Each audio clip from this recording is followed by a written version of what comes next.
Hello friends, welcome back to our channel Mahavir study point. सुबह के इस मैथ के सेशन में आपका स्वागत है। आज हमारा मैथ का प्रैक्टिस सेट नंबर 43 होने वाला है। 42 तक हम लोग कर चुके हैं।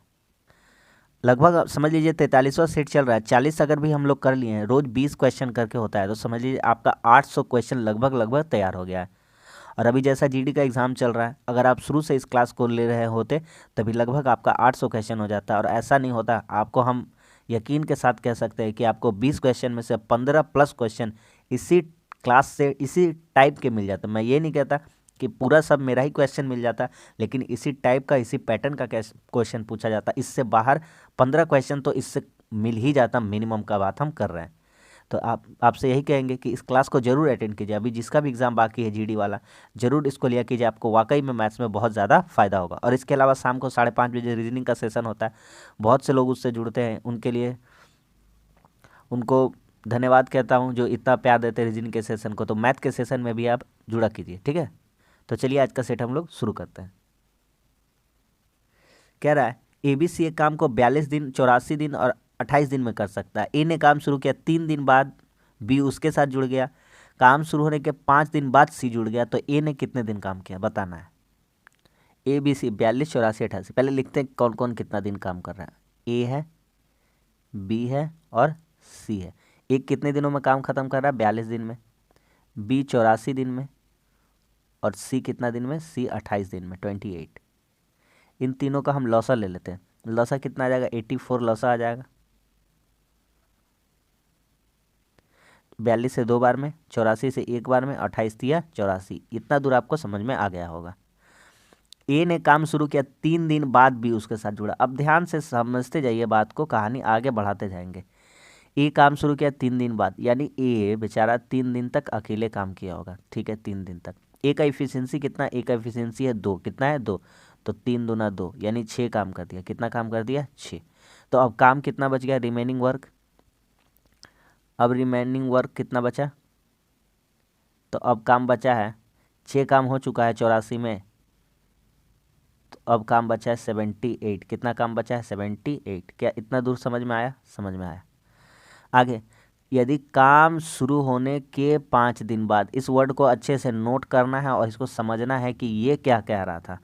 काम शुरू होने के 5 दिन बाद, यानी शुरू से 5 दिन के बाद जुड़ा। लेकिन शुरू से ए तो 3 दिन तक काम कर दिया कि नहीं कर दिया? उसके बाद उसके साथ बी जुड़ा था, यानी कि ए प्लस बी कितना दिन तक काम करेगा? 2 दिन तक। 2 दिन तक जब बी आया होगा ना, तो अब 2 दिन तक काम करेगा। उसके बाद तो तुरंत कौन जुड़ जाएगा? सी जुड़ जाएगा। फिर से ये वर्ड को समझिए। काम शुरू होने के 5 दिन बाद, काम शुरू होने का 5 दिन बाद, काम शुरू होने से 3 दिन तक ए अकेला कर लिया। उसके बाद 3 दिन बाद भी आया, तो बी मात्र 2 दिन करेगा। उसके बाद उसके काम में और जुड़ जाएगा, सी जुड़ जाएगा। तो ए और बी अभी कितना दिन के लिए फिलहाल काम करेंगे? 2 दिन के लिए। तो ए प्लस बी, ए का वैल्यू कितना है? ए का एफिशिएंसी कितना है? 2। बी का एफिशिएंसी कितना है? 1। 3। तो 3 गुना 2, यानी 6 काम। अब रिमेनिंग वर्क कितना बच गया? यहाँ पे अब जगह यहाँ पे कर लेते हैं हम।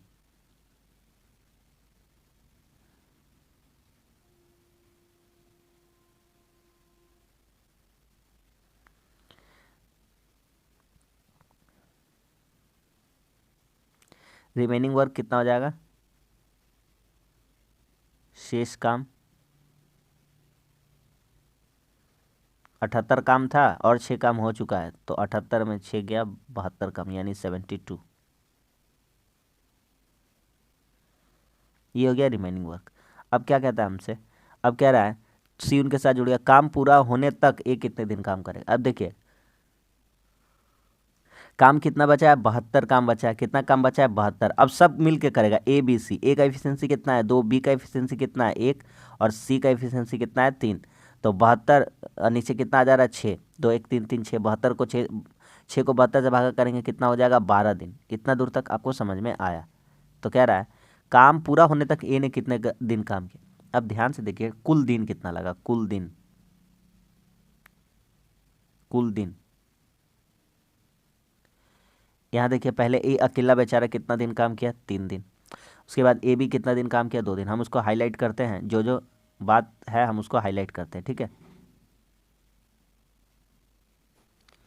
ए ने कितने दिन कुल काम किया होगा? यहाँ पे 3 था,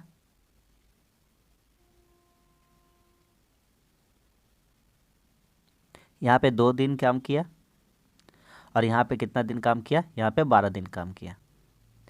टोटल एक कितना दिन काम किया बेचारा, एक काम किया है 3 2 5 और 12 कितना 17। तो कह सकते हैं कि कितना दिन काम किया, 17 दिन काम किया। उम्मीद करते हैं आपको समझ में आ गया। बहुत ही बेहतरीन सा क्वेश्चन था, इजी क्वेश्चन था लेकिन अच्छा सा क्वेश्चन था। ऑप्शन नंबर कौन सा हो जाएगा, ऑप्शन नंबर 1 हो जाएगा। समझ में आ गया कि नहीं आ गया। चलते हैं अगले क्वेश्चन की तरफ।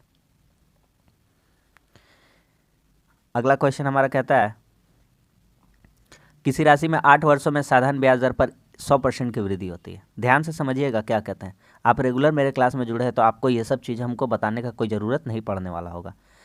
8 वर्षों में साधारण ब्याज पर 100% की वृद्धि थी। मान लीजिए आपका मूलधन 100 रुपया था तो 100% का वृद्धि हो गया। इसका मतलब कि 100 रुपया से आप कितना बन गया है, 200 रुपया बन गया, यानी ब्याज कितना मिला होगा, 100 रुपया। तो यहाँ से हम देख सकते हैं, मान लेते हैं P 100 रुपया है प्रिंसिपल, तो मिश्रधन कितना मिला है,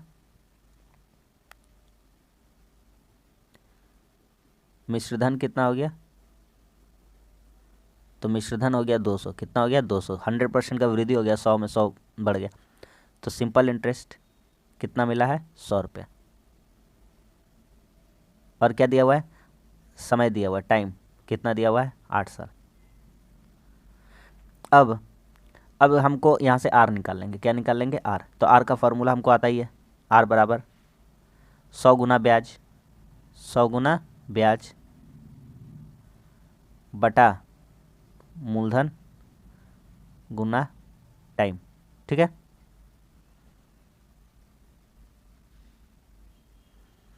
अब यहाँ से करेंगे, काट देंगे, जो जो कटेगा 100 100 कट जाएगा। ये आ जाएगा 12.5%। कितना आ जाएगा, 12.5%। इतना दूर समझ में आया, ठीक है ठीक है। अच्छा, इसको 12.5 या 8 रहने देते हैं ना। देखिए क्यों रहने देते हैं, हम कैसे समझ पाते हैं वो हम आपको बताएंगे। आपको यही सिखाना मेरा उद्देश्य रहेगा। इतना आगे इतना परसेंट रहने दीजिए।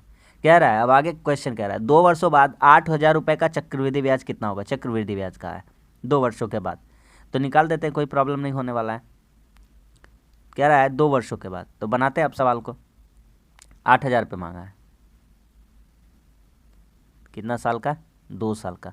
तो ब्याज रेट ऑफ इंटरेस्ट कितना है, 100/8। 8,000 का 100/8 निकालेंगे तो 8 कट जाएगा। ठीक है, 8 क्या हो जाएगा, कट जाएगा। परसेंट को फ्रैक्शन में बदल देते हैं। परसेंट को क्या चीज़ में बदल देते हैं, फ्रैक्शन में। तो 1/8 हो जाएगा। कितना हो जाएगा, 1/8। समझ में आ रहा है कि नहीं आ रहा है। देखिए इसको बदल देते हैं, यदि इसको यहाँ बदल देते हैं, ये वाला बदल देते हैं। देखिए कैसे, कितना आया था, 12.5%। कितना आया था, 12.5% यहाँ से। अब 12.5 को यदि बदलते हैं, 12.5 को यदि बदल देंगे, है कि नहीं, 12.5 को बदलेंगे तो कितना होगा, देखिए 12.5 को बदलेंगे तो यहाँ पे लिखेंगे 12.5, पॉइंट हटा देंगे तो नीचे तो 2 जीरो था, 1 जीरो और बढ़ जाएगा। अब इसको काट लेंगे तो 1/8 वैल्यू हो जाएगा। इसका कितना वैल्यू हो जाएगा, 1/8। यहाँ से हम डायरेक्ट सोच पा रहे हैं, 1/8। अब इसका 1/8 निकालेंगे, 8,000 का 1/8 निकालेंगे ना चक्रवृद्धि ब्याज निकालने के लिए, तो 8 कट जाएगा। यहाँ से रुपया मिलेगा 1,000 रुपया, और यहाँ से भी मिलेगा 1,000 रुपया। इस तरह से 2,000 हो गए। अब 1,000 का 1/8 निकालेंगे तो कितना रुपया मिलेगा, 125 रुपया। यानी टोटल देखा जाए तो 2,000 इधर से और 125 रुपया इधर से, तो टोटल ब्याज कितना मिलेगा, 2,000 पे चक्रवृद्धि वाला 2,125 मिलने वाला है। कितना मिलने वाला है, 2,125। ऑप्शन नंबर कौन सा हो जाएगा, ऑप्शन नंबर 4 हो जाएगा। सिंपल सा क्वेश्चन था, कोई प्रॉब्लम नहीं है। अगला क्वेश्चन ध्यान से देखिए इस क्वेश्चन को। यही वह क्वेश्चन है जो आपको परेशान करता है, जो आपको सोचने पे मजबूर करता है कि कैसे बनाएं इसको। इतना बड़ा लंबा चौड़ा प्रोसेस में चले जाते हैं। इसका हम आपको शॉर्ट ट्रिक आज बताते हैं, ध्यान से समझने का कोशिश कीजिएगा।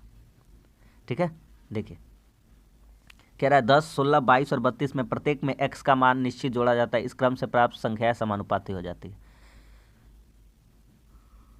जब भी जिंदगी में आए ना ऐसा क्वेश्चन कि प्रत्येक पद में x जोड़ा जाता है और मान समानुपाती हो जाता है, कैसे लगाइएगा, देखिए लिखिएगा 10, 16, उसके बाद कितना है, 22, 32, लिखिएगा 22, 32।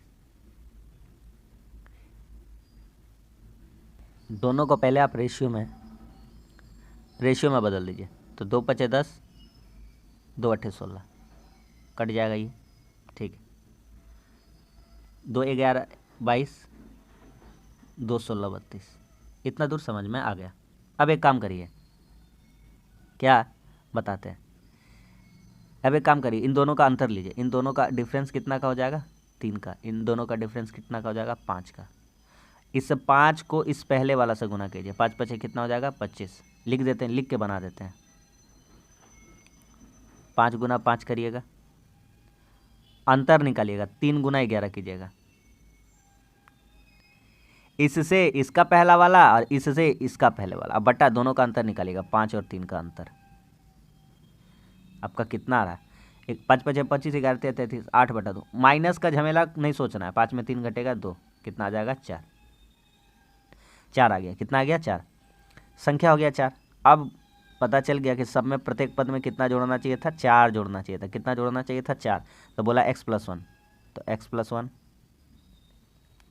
Into 3x+1, 3x+1। तो यहाँ से 4 और 1 कितना? x का मान 4 रखेंगे तो 4 + 1 5, और यहाँ से 3 गुने 4, 3 गुने 4 अब +1,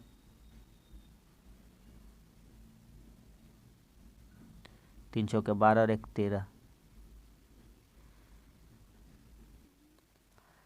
इन दोनों का बीच का मध्य समानुपाती का है। एक काम करेंगे यहाँ पे ध्यान से।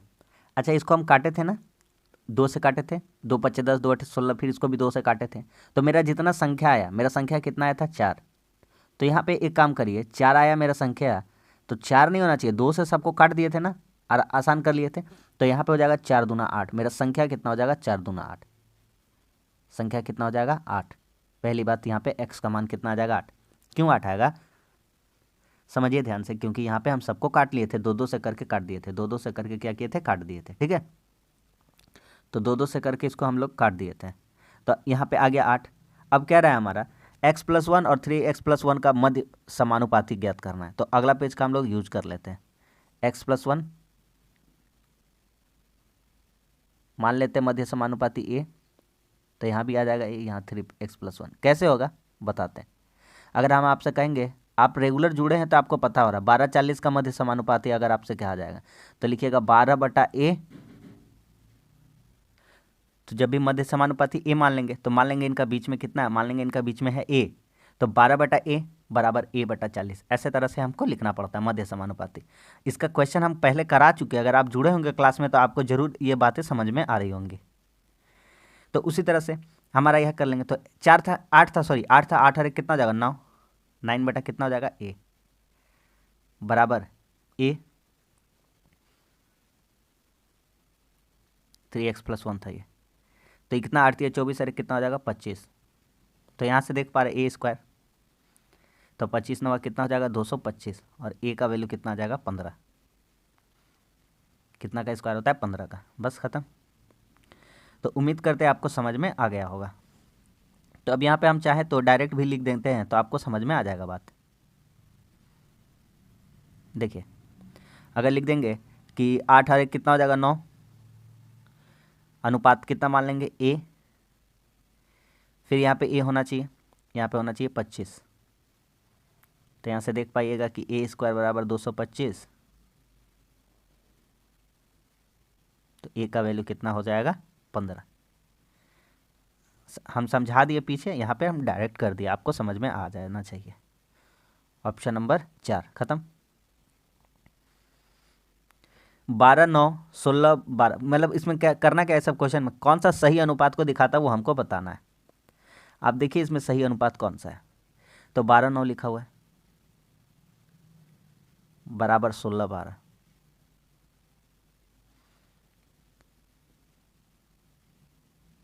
अगर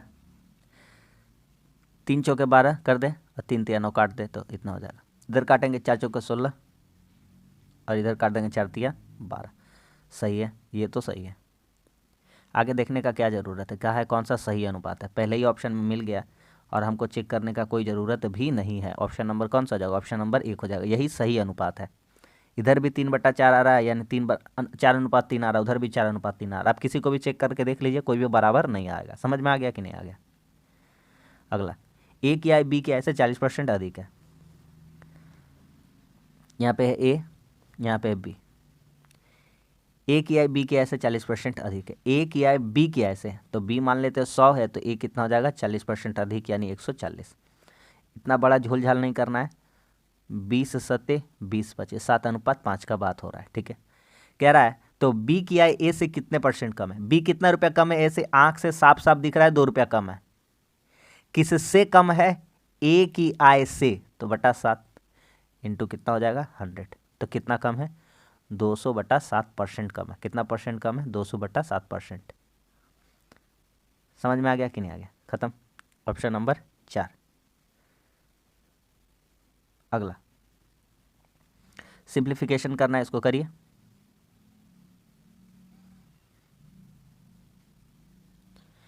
कैसे करेंगे? करते जाते आस्ते आस्ते। 9, यहाँ पे नीचे पहले करते, लंबा जगह है। 90 गुना 30, पहले भागा का काम, तो बटा 9 कर देंगे, इसको ठीक रहेगा। प्लस 4/2 कर देंगे, सही रहेगा। गुना 3 का करना है, 3 का, तो 3 चौके कितना हो जाएगा? 12। यहाँ डायरेक्ट कर देंगे, कितना? 12। आ रहा बात समझ में? गुना, ठीक है, 3 का कर दिए, 4 12 गुना 8। भागा करना है, भागा। इन सबको सॉल्व कर लेते हैं अंदर में। 18 दूना 36 में गया, कितना हो गया? 32। तो इसको डायरेक्ट हम कर दे रहे हैं भागा, यानी कि बटा 8/32। अब हम अपना सवाल सॉल्व करते हैं। कुछ कुछ कटेगा तो काट देते हैं। 9 10 90, 2 दूनी 4, 8 चौके 32 और 4 तिया 12। तो बहुत मज़ा आ गया, तो सवाल ख़त्म हो गया एक ही लाइन में। यहाँ हो गया 10 तिया 30, यहाँ हो गया 2 गुना 3, 2 तिया कितना हो गया? 6, और अच्छा हाँ 2 तिया 6 36। और कुछ बचा? देखिए, ये 10 तिया 30 प्लस ये 2 गुना 3 बचा, 2 गुना 3 बचा, तो कितना हो गया? 36। तो आंसर कौन सा हो जाएगा? आंसर हो जाएगा हमारा ऑप्शन नंबर 3 हो जाएगा, 36। क्या समझ में आ गया कि नहीं आ गया? सिंपल सा था, बस हमको पता होना चाहिए कि पहले किसका काम कर रहा है। ठीक है, ये रूल पता होना चाहिए। भागा से भी पहले किसका काम किया हम लोग? का। हाँ, ग्राफ का क्वेश्चन है, टेबुलर ग्राफ है। कह रहा है कि यह 6 वर्ष का विद्यार्थी का संख्या दिखाया गया है। किस वर्ष दोनों स्कूलों में विद्यार्थियों का योग सबसे अधिक है? किन 2 साल में सबसे ज़्यादा है? बनाते हैं यहाँ पे। देखिए 2008 में, ये वाला एक बात बता देते हैं। ये जो हल्का सा आपको दिख रहा है ना, वो ए है, और ये जो गाढ़ा वाला दिख रहा है वो कौन है? बी है। ठीक है, तो यहाँ पे लिखते हैं 2008। ऑप्शन क्या? अच्छा, एक और दिमाग लगाएंगे भैया। क्या लगाएंगे? हम उसी का निकालेंगे जो जो दिया रहेगा। बहुत अच्छा बात बता दिया आप तो। 2008 का निकालेंगे जो जो दिया है, 2009 का निकालेंगे जो जो दिया है ऑप्शन में। बिना ऑप्शन वाला चेक करने का क्या फ़ायदा है? कोई फालतू का हम काहे टाइम वेस्ट करेंगे? जो जो दिया है हम आपको वो बता देते हैं। आप तो देखकर भी ऐसे कर सकते थे, लेकिन हम आपको यहाँ पे सिखा रहे इसलिए हम बता देते हैं। नहीं तो आप देख ही पा रहे किस में ज़्यादा है किस में कम है। देखिए 2008 का बात करते हैं। 2008 का 640 और 550, 640 और 550, तो डायरेक्ट आप जोड़ पाइएगा 1190। कितना हो जाएगा? 1190। ठीक है, इसका हो गया। 9 में कितना है? 8 8 16 20, कितना हो जाएगा? 16 20। कितना हो जाएगा? 16 20। अगला 11 11 11 11 में कितना है? 7 750,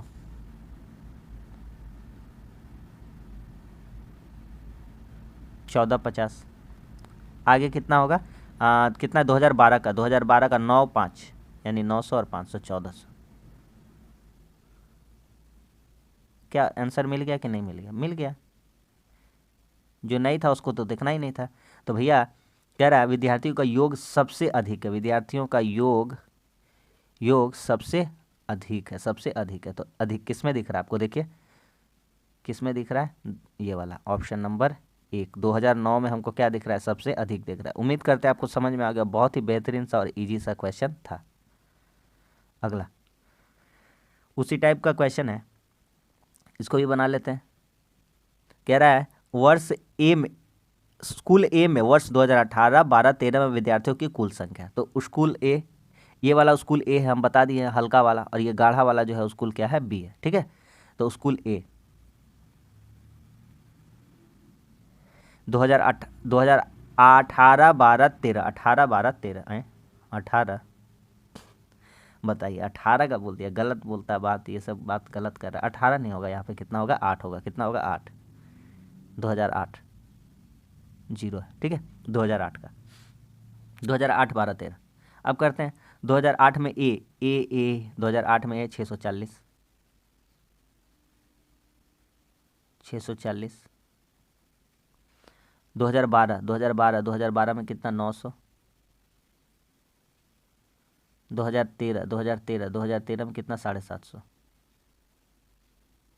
जोड़ पाइएगा, फटाफट जोड़ लेंगे। 7 9 16 6 22 22 90। बी का हाल देखते हैं, बी का क्या बात है। बी का 8-12-13, सेम उसका भी 8-12-13, 550, 900 नहीं, इसका कितना है, 12 का 500, कितना होगा, 500। 13 में कितना है, 480। बी स्कूल हम बता दिए, जो गाढ़ा करके कलर है वो बी वाला, और जो हल्का कलर है वो वाला ए है, ब्लैक वाला। तो यहाँ से हो जाएगा 8 5 13, 130 उधर हो जाएगा, 5 4 9 5 14, 14 और 1 15 30, कितना हो जाएगा, 15 30 हो जाएगा, 1530। हमसे क्या पूछ रहा था, दोनों का कुल संख्या का अनुपात पूछ रहा था, इसलिए ए अनुपात बी मांग रहा था हमसे। क्या मांग रहा था, ए अनुपात बी, ए अनुपात बी मांगा है। तो ए अनुपात बी कितना हो जाएगा, उधर से हो जाएगा 22-90, और इधर हो जाएगा 15-30, और इसका हो जाएगा 15-30। ठीक है, अब काट लेते हैं जो जो कटता है। ये जीरो कट गया। ठीक है, अब कटेगा। अब क्या करेंगे काट के, भैया साफा साफी तो आंसर दिख ही रहा है, अब क्या काटना है, 229 अनुपात 153। तो बहुत ही अच्छा सा क्वेश्चन था और सिंपल सा क्वेश्चन था। ऑप्शन नंबर कौन सा हो जाएगा, ऑप्शन नंबर 1 हो जाएगा।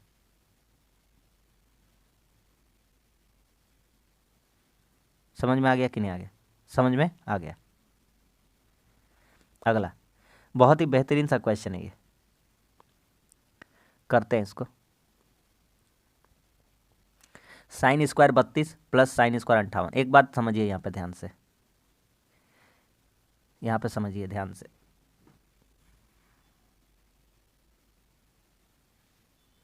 साइन स्क्वायर 58 लिखा हुआ है, ये बराबर होगा, इसका मान जो होगा बराबर होगा कितना, कोस स्क्वायर 32 के। कैसे होगा बताइए थोड़ा सा बात। अच्छा, साइन 30 का मान कोस 60 के बराबर होता है, कोस 60 का मान साइन 30 के बराबर होता है, तो उसी तरह से साइन 58 लिखा है तो कोस 32 के बराबर होगा। तो यहाँ पे देखिए पहले क्या लिखा हुआ था, इसलिए साइन स्क्वायर 32 डिग्री plus cos square 32, sine plus cos कितना आ जाएगा, 1 आ जाएगा। Sine theta plus cos theta कितना, sine square theta plus cos square theta बराबर कितना आ गया, 1। अब बचा है माइनस साइन 30, तो माइनस साइन 30 का मान कितना होता है, साइन 30 का मान कितना होता है, 1/2। कॉस का साइन 30 का मान कितना होता है, साइन 30 का मान होता है 1, और सेक स्क्वायर 60, सेक स्क्वायर 60 का मान कितना होता है, सेक का मान होता है 2, इसका बोला है तो 2 का स्क्वायर कितना हो जाएगा, 4। अब सॉल्व कर लेते हैं। कह रहा था इन दोनों का प्लस, हाँ या ना, अरे आ रहा है समझ में बात को। ये देखिए साइन स्क्वायर कॉस स्क्वायर, इसका वैल्यू कितना है, 1। यहाँ क्या है, घटाओ घटाओ, साइन 30 का मान कितना है, साइन 30 का मान 1 है ना, सॉरी साइन 30 का मान बोला था, 1/2 बोल करके हम 1 लिख दिए। साइन 30 का मान कितना होगा, 1/2, 1/2 प्लस कितना हो जाएगा, 4। आ गया समझ में। तो 1/2, 1 में 1/2 घटाएंगे कितना हो जाएगा, 1/2, 1 में 1/2 घटाएंगे कितना हो जाएगा, 1/2 प्लस 4, तो 4 दूनी 8 और 1 कितना हो जाएगा, 9, 9/2, 9/2 बोलने का मतलब कितना हो जाता है, 4.5। तो ऑप्शन नंबर सी हो जाएगा। समझ में आ गया कि नहीं आ गया? ऑप्शन नंबर कौन सा हो जाएगा? ऑप्शन नंबर 3 हो जाएगा। अगला देखिए, ये बेहतरीन सा क्वेश्चन है। हाँ, आएगा एग्जाम में, पक्का छपा हुआ मिलेगा, देख लीजिएगा आप। कह रहा है अनिल 8 रुपए की दर से 6 वस्तु खरीदता है। बनाते हैं इसको।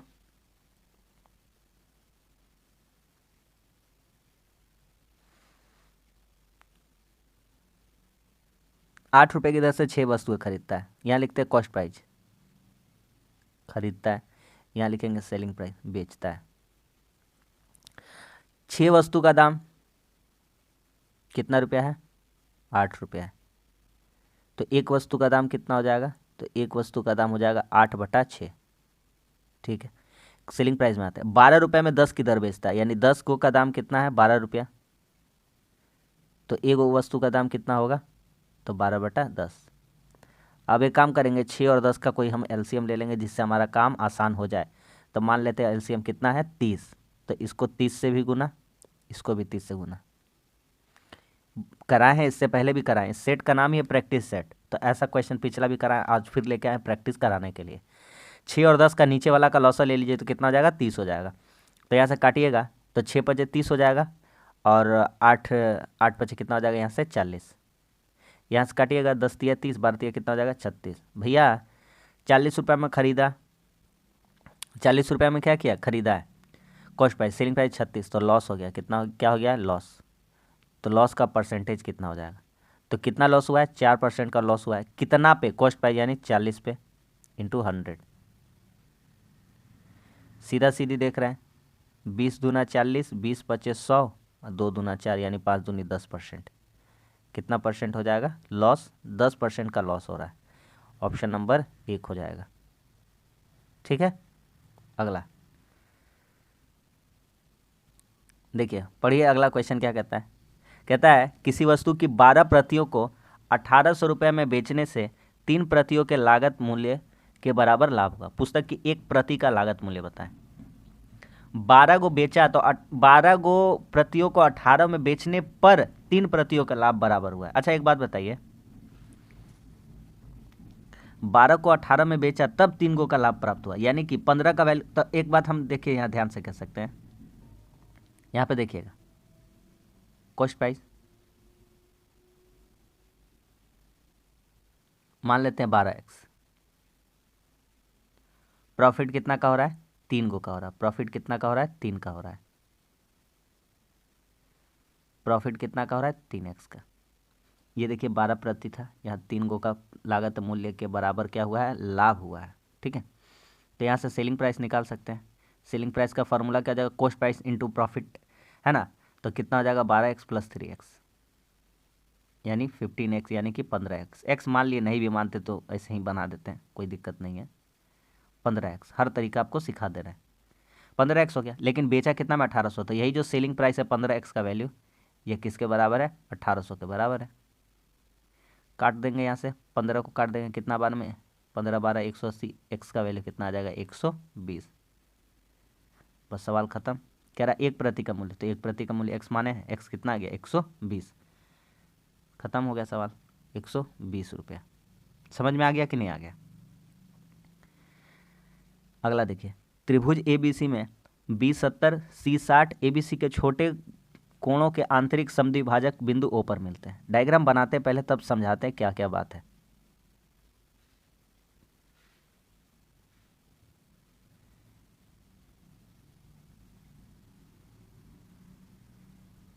ये एक त्रिभुज है, ठीक है। नाम दे देते हैं इसका, ABC नाम दे देते हैं। यहाँ लिखते हैं A, यहाँ लिखते हैं B, यहाँ लिखते हैं C। ठीक है। अच्छा, B कह रहा है 70 डिग्री। B कितना कह रहा है? 70 डिग्री। ये कितना है? 70 डिग्री। ठीक है। C कितना कह रहा है? 60। C कितना कह रहा है? 60। ठीक है, C कितना है? 60। अच्छा एक बात बताइए, तो यहाँ से A बता पाएंगे? बोलेंगे हाँ बिल्कुल बता देंगे A। तो यहाँ से एंगल A कितना हो जाएगा? तो कहेंगे टोटल त्रिभुज का कुल मान कितना होता है? 180। तो 180 में से घटा देंगे कितना? 70 डिग्री, और कितना घटा देंगे? 60 डिग्री। तो 6 7 13, 13 5 18, ए का वैल्यू कितना आ जाएगा 50 डिग्री। इतना दूर का बात समझ में आया, तो आगे बढ़ते हैं।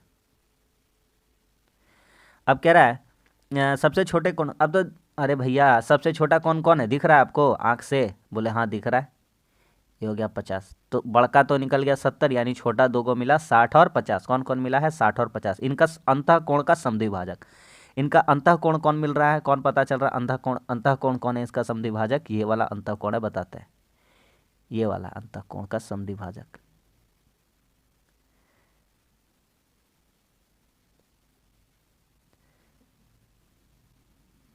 ठीक है, ये मिल गए यहाँ पे।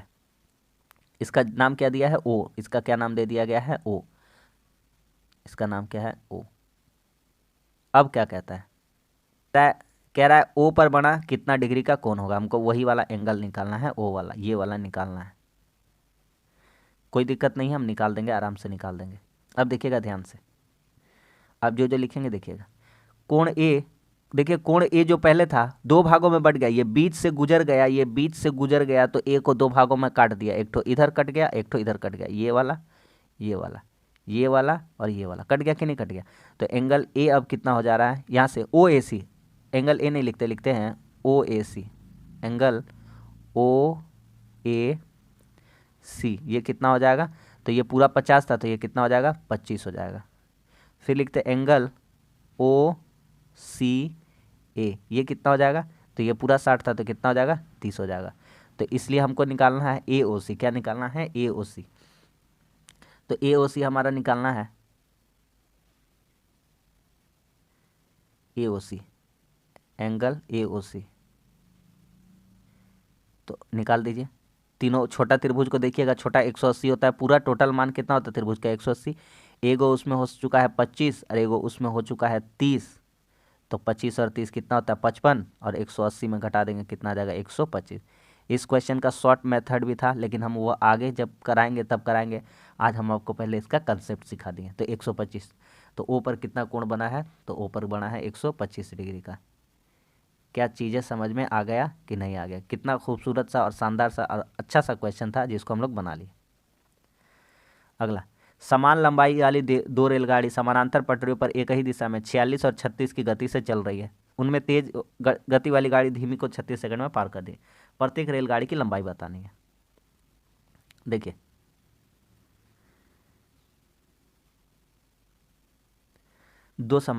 समानांतर पटरी में चल रहा है, तो बताया है ना, ये इधर, ये भी इधर चल रहा है और ये भी इधर ही चल रहा है समानांतर पटरी में।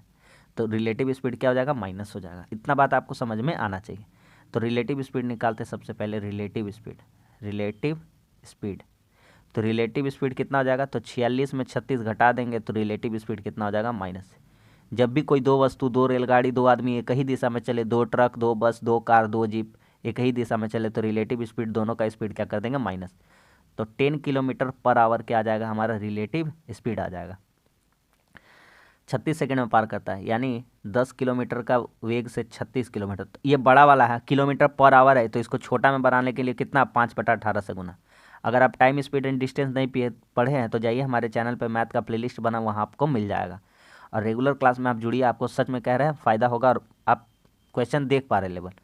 तो 10 गुना 5/18, इसको बदल देंगे 5/18। छोटा बोलेगा तो छोटा वाला ऊपर, नीचे बड़ा वाला 5/18। अब बड़ा में बदलना रहता है तो बड़ा वाला ऊपर, 18 ऊपर 5 नीचे। 36 सेकंड में पार कर रहा है, तो यहाँ से आ जाएगा हमारा, क्या आ जाएगा? ये था स्पीड, ये था टाइम, डिस्टेंस आ जाएगा। क्या आ जाएगा? डिस्टेंस। डिस्टेंस का फॉर्मूला क्या होता है? Speed into time. स्पीड कितना था? 10 किलोमीटर पर आवर, इसको छोटा में बदल दिया, टाइम से गुना कर दिया 36 सेकंड, तो आ जाएगा हमारा डिस्टेंस आ जाएगा 18 दूना 36, 5 दूनी 10, 10 10 से 100, 100 मीटर। ठीक है, 100 मीटर। तो आंसर में नहीं हम फंस गए क्या? नहीं फंसे नहीं है। अरे भैया ये जो आया है, ये दो रेलगाड़ी का आया। कितना का आया है? दो रेलगाड़ी का। कितना का आया है? दो रेलगाड़ी। 100 मीटर दो रेलगाड़ी का है। कितना रेलगाड़ी का है? दो रेलगाड़ी का है। तो हम लोग एक का निकालते हैं। किसका निकालते हैं? एक का, प्रत्येक रेलगाड़ी का। किसका बोला है? किसका कहा है? प्रत्येक का कहा है। किसका कहा है? प्रत्येक का। तो प्रत्येक रेलगाड़ी कितनी की हो जाएगी? तो 100/2। दो गो रेलगाड़ी था ना, तो एक गो रेलगाड़ी का लंबाई कितना हो जाएगा? 50 मीटर। Option number 2। समझ में आ गया ना? अगला, वृत्त की परिधि और व्यास का अंतर। सबसे पहले आपको हम बताते हैं यहाँ पे वृत्त की परिधि। तो परिधि का फॉर्मूला लिख लीजिए और व्यास का लिख लीजिए। व्यास तो जानते ही हैं, परिधि क्या होता है 2πr। व्यास क्या होता है, व्यास होता है 2r। इतना चीज़ आपको पता होना चाहिए। अर्धव्यास होता है r, तो व्यास कितना हो जाएगा 2r, है ना। कोई गोला है, कोई गोला है, ये आधा दूर का अर्धव्यास, ये 5 है, तो ये पूरा कितना हो जाएगा 5 5 कितना हो जाएगा 10 हो जाएगा। कहानी खत्म।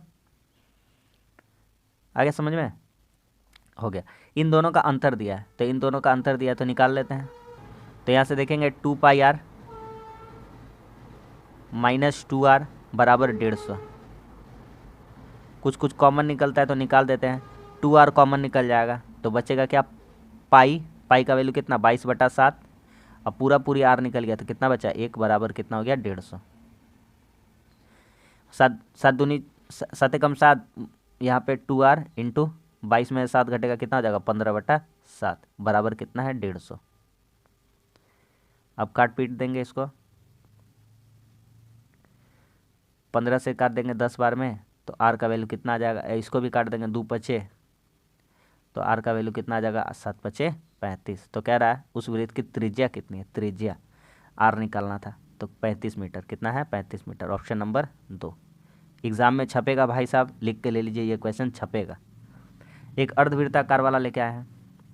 अर्धवृत्त का डायग्राम कैसा होता है, ऐसा होता है अर्धवृत्त, ये है अर्धवृत्त, ये ऐसा होता है अर्धवृत्त, ठीक है। बेड़ा लगाना, बेड़ा लगाना मतलब यहाँ से लेकर के यहाँ यहाँ यहाँ यहाँ यहाँ यहाँ पूरा पूरा पूरा पूरा, ये क्या कहलाता है, बेड़ा कहलाता है। बेड़ा अर्थात समझ पा रहे हैं कि आपको परिधि में जाना है, कहाँ जाना है, परिधि, ठीक है। तो बेड़ा बाड़ यानी बेड़ा यानी परिधि। तो अर्धवृत्ताकार का फॉर्मूला क्या होता है परिधि का, देखिए वृत्त और अर्धवृत्त दोनों ला दिए, एकदम कंसेप्चुअल चलेगा, आप चिंता मत कीजिए, एकदम ऐसा मतलब कराएंगे कि सब चीज़ कवर करते जाएंगे।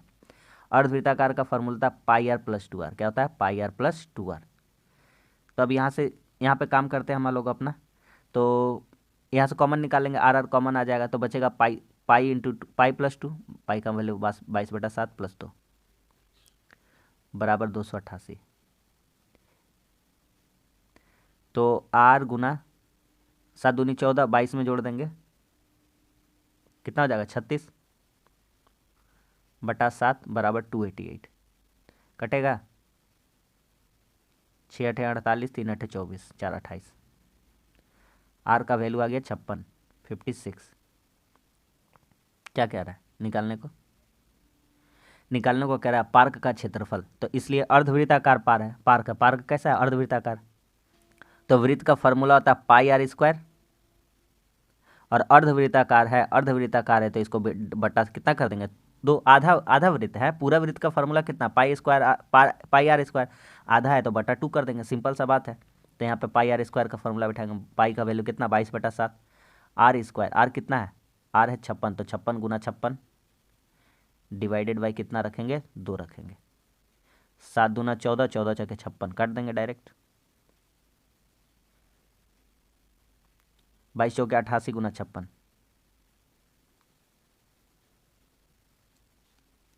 हमारा आंसर आएगा 8 × 5 = 40, 40 इसी तरह का कुछ आंसर आएगा लेकिन ऑप्शन में दिया नहीं है कि नहीं है। गुना करिए, 6 × 8 = 48, 56 को 8 से गुना करें कितना होगा 6 × 8 = 48 और 8 × 5 = 40, ठीक है। 6 × 8 = 48 और 8 × 5 = 40, 488। और 488 इधर हासिल कितना बच गया था 48, हो जाएगा आपका 4928, ठीक है। कर लीजिएगा गुना, ठीक है। तो 4928 आएगा। तो ऑप्शन में कोई भी दिया नहीं है, अरे वो ऑप्शन में मतलब क्या ही, इसका डबल लिख दिया है, नहीं होगा, आंसर हमारा यही होगा। अर्धवृत्ताकार बोला था, क्या बोला था अर्धवृत्ताकार बोला था, ठीक है। यहाँ पे सारा ऑप्शन क्या चीज़ का दिया है, वृत्त वाला दे दिया है। ये तो नहीं होता है, इन दोनों में ये भी नहीं होता, ये वाला ऑप्शन रहता, लेकिन ये पार्क का बोल दिया है, मतलब कि गोलाकार बता दिया, लेकिन आप साफ साफ आप यहाँ पे देख लीजिए क्या भैया अर्धवृत्ताकार, आधा कर देंगे उसको। अगला क्वेश्चन, कह रहा है ए एवं बी 9 और 6 घंटे में भर सकते हैं। ए बी 6 9, लौसा ले लेंगे सबसे पहला काम 18, 6 3 18, 9 दूनी 18। बारी बारी से खोला जाता है, एग्जाम में छपेगा भाई साहब ये वाला, बारी बारी से खोला जाता है। तो ए एक बार में 3 काम करता है, बी एक बार में 2 काम करता है, तो ए प्लस बी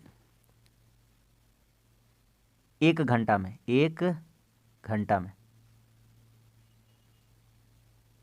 5 काम, सॉरी 1 घंटा नहीं 2 घंटा में, कितना घंटा में 2 घंटा में, क्योंकि एक बार ए जाएगा एक बार बी जाएगा, तो 2 घंटा में 5 काम हो रहा है। इधर आपको इतना दूर समझ में आ गया कि 2 घंटा में कितना काम हो रहा है, 5 काम।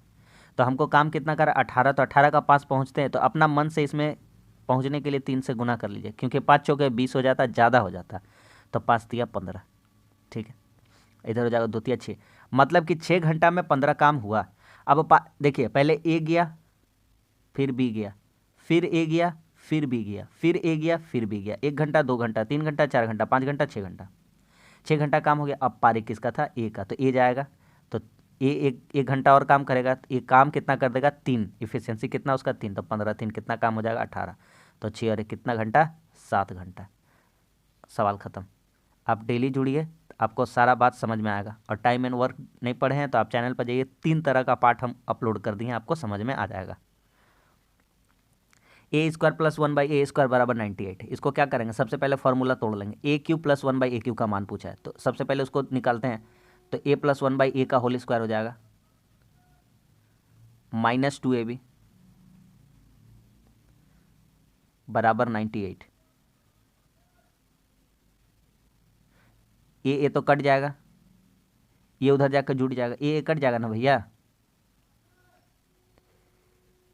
ए क्या हो जाएगा, कट जाएगा, तो ये उधर जाकर जुड़ जाएगा। तो a प्लस 1/a का वैल्यू यहाँ से कितना आ जाएगा, तो 98 में 2 जुड़ जाएगा तो 100 हो जाएगा, और इसका वैल्यू कितना आ जाएगा, उधर से स्क्वायर हटाकर रूट चढ़ा देंगे तो हो जाएगा 10 हो जाएगा। a³ प्लस 1/a³ का मान मांगा है। क्या आपको कितना बार बता चुके हैं, हजारों बार करोड़ों बार बता चुके हैं, इसका वैल्यू निकालना है। तो जब भी a प्लस 1/a, मान लेते हैं यहाँ पे m दिया हुआ है, क्या दिया हुआ है m, तो इसका फार्मूला क्या हो जाएगा a³ प्लस 1/a³ का, तो हो जाएगा फार्मूला m³ माइनस 3m। ये कंसेप्ट आपको हम सिखा चुके हैं, तो यहाँ पे आप डायरेक्ट रख देंगे। तो m का वैल्यू कितना है 10, ये वाला 10, 10 का क्यूब माइनस 3m, 3 गुना m का वैल्यू कितना है 10, 1000 में 30 घटा देंगे कितना हो जाएगा 970। इस क्वेश्चन का आंसर कितना हो जाएगा, ऑप्शन नंबर 4 970। अगला 1.5 1.2 मीटर लंबा 2 पाइप को बराबर टुकड़ों में बांटा गया, कोई भी हिस्सा शेष नहीं बचना चाहिए, ऐसा काटिए। दोनों पाइपों को समान आकार में काटे जाने वाले अधिकतम लंबाई, बस सवाल खत्म। बोलेगा इतना जल्दी खत्म, हाँ बिल्कुल खत्म। सबसे बड़ा बता, एलसीएम एचसीएफ में हम जाते हैं, बड़ा से बड़ा बोलता है तो मौसम, अधिकतम बोला है, अधिकतम यानी बड़ा से बड़ा बोला है, क्या बोला है, बड़ा से बड़ा अधिकतम, तो इसका क्या कर देंगे हम लोग, मौसा कर देंगे, क्या कर देंगे मौसा। तो 1.5 और 1.2 इन दोनों का मौसा HCF आपको आराम से समझ में आ रहा है। इन दोनों का मौसा कितना हो जाएगा, मौसा हो जाएगा 3.3, पॉइंट वाला सवाल है तो कितना मौसा हो जाएगा 3। क्या समझ में आ रहा है, 15-12 का लसा ले लीजिए ना, 15-12 का लसा कितना आता है 3, मौसा कितना आता है 3, और 3 पॉइंट लगा तो पॉइंट लगा दीजिए, कहानी खत्म, कुछ भी तो नहीं था। a³ प्लस b³ बराबर 110, a प्लस b बराबर 5, तो इतना का मान हमको निकालना है। अच्छा एक बात बताइए, एक तो बात बताते हैं, ध्यान से समझिएगा। a प्लस बी का होल स्क्वायर है, तो यहाँ पे लिखते हैं पहले a प्लस बी का होल स्क्वायर -3ab दिया हुआ है, तो a प्लस बी का होल स्क्वायर का फॉर्मूला तोड़ देते हैं, तो क्या होगा a² plus b² plus 2ab minus 3ab जो लिखा हुआ था। तो यहाँ से क्या हो जाएगा, तो यहाँ से हो जाएगा कि a² minus ab plus b², क्या आपको दिख रहा है, बोलिए हाँ दिख रहा है, ये मेरा मान आ गया। ठीक है, अब सवाल में क्या कहता है, सवाल में देखते हैं। कह रहा है a³ b³ 110, a³ b³ कितना दिया हुआ 110, तो a³ b³ का सेकंड वाला अगर फॉर्मूला लिखेंगे तो a प्लस बी इंटू यही वाला, ये वाला a² minus ab plus b² बराबर, ये हो गया a³ b³ का फॉर्मूला, यही किसके बराबर 110 के बराबर है। तो a प्लस बी का वैल्यू कितना है 5, इंटू इसका मान निकालना है, A square minus A B plus B square बराबर 110। तो 5 से इसको काट देंगे कितना बार में, 22 बार में।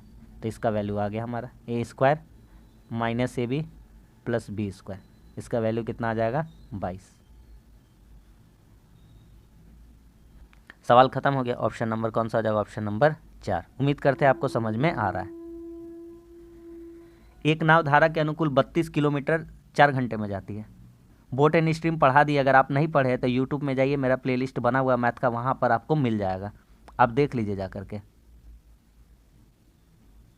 बी प्लस डब्ल्यू, अनुकूल मतलब साथ में जा रहा है, धारा का बहाव में जा रहा है, तो बी प्लस डब्ल्यू बोलते हैं अनुकूल। 32 किलोमीटर 4 घंटा में जा रहा है, यानी 32/4 करेंगे तो 8 का स्पीड हो जाएगा। धारा के प्रतिकूल मतलब उल्टा दिशा में, तो उल्टा दिशा में क्या हो जाएगा, बी माइनस डब्ल्यू हो जाएगा, उल्टा दिशा में जा रहा है। 24 किलोमीटर जा रहा है 6 घंटा का, तो यानी स्पीड कितना हो जाएगा 4। तो यहाँ पे जो कट रहा काट देंगे, डब्ल्यू डब्ल्यू क्या हो गया, कट गया, तो 2b कितना आ जाएगा 8 4 12। तो यहाँ से b का वैल्यू कितना आ जाएगा 6। तो हमसे क्या मांगा था वो देख लेते हैं। शांत जल में नाव की गति, बोट मांगा है, बोट का वैल्यू कितना आ गया 6। तो ऑप्शन नंबर कौन सा हो जाएगा, ऑप्शन नंबर 3 हो जाएगा। सिंपल सा सवाल लिए थे, ठीक है। तो बस आज के लिए इतना। उम्मीद करते हैं आपको सेशन अच्छा लगा होगा। मैथ का क्वेश्चन ठीक ठाक हम लोग लेवल रखते हैं, एकदम एक्यूरेट जैसा एग्जाम में पूछा जाता है उस तरह का लेवल हम लोग रखते हैं, ज़्यादा डिफिकल्टी नहीं रखते हैं। तो अगर वीडियो अच्छा लगता है मेहनत पे तो लाइक कर सकते हैं, कैसा लगता है कमेंट्स करके बताइए, और शाम में 5:30 बजे रीजनिंग के साथ भी जुड़िए। तो बस आज के लिए इतना ही, मिलते हैं अगली वीडियो में, तब तक के लिए धन्यवाद, जय हिंद।